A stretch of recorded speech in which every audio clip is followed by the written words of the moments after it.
Mag-best friend tayo. Kaya nga, mas masakit kung totoo. Hindi ko yun magagawa sa'yo, Kate. At alam mo yan, hindi ko gagawin yan sa'yo.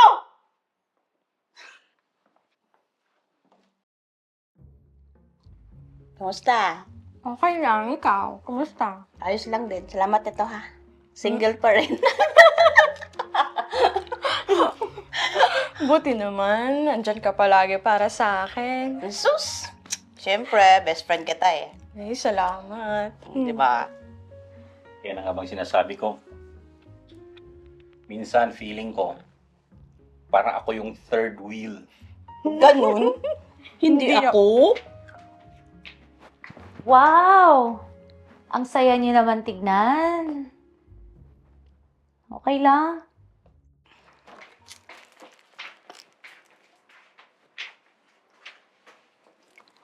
Swerte mo, ano? Bakit naman? May best friend ka. Lahat gusto ka. Madaming nagtitiwala sa'yo. Hindi naman sa ganun muna. Hindi sana all.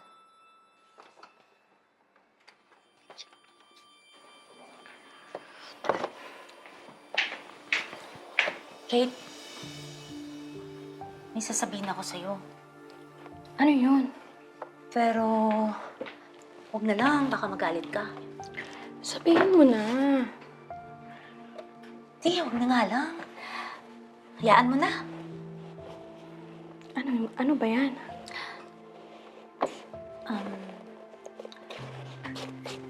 Alam mo, napapansin ko, masyado nang close si Anne tsaka si Brian.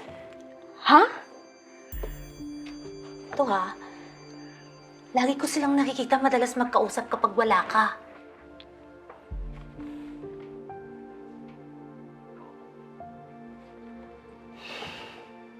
Sabi ko sa'yo, huwag kang magalit eh, nabibigla ka tuloy.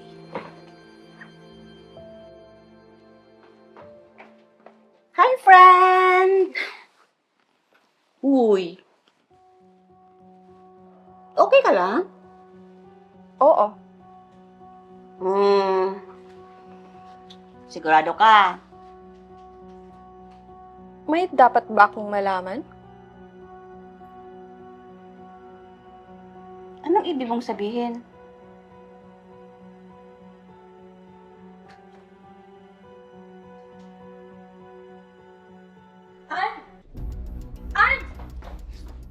Totoo bang may namamagitan sa inyo ni Brian? Ano? Anyari dito? Huwag na kayong magsinungaling.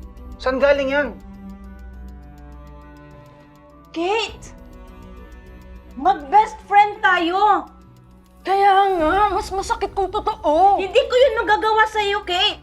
At alam mo yan, hindi ko gagawin yan sa'yo!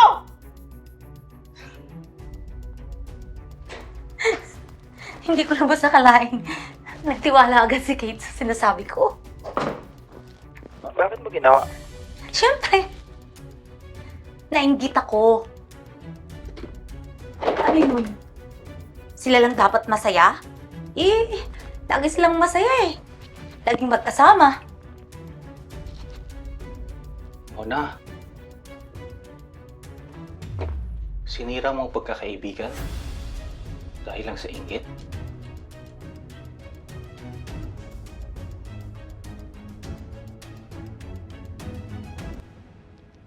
Ann, pasensya ka na. Hindi kita pinakinggan. Kate, naiintindihan ko. Nasaktan nga ako pero naiintindihan ko. Ang tiwala kasi, mahirap buuin. Pero, madaling sirain. Patawarin niyo ako ha. Eh, nainggit kasi ako sa samahan ng dalawa eh. Mona, hindi mo kailangang sirain ng iba para maramdaman mong mahalaga ka. Tama, di ba? Lalo na tayong mga OFW.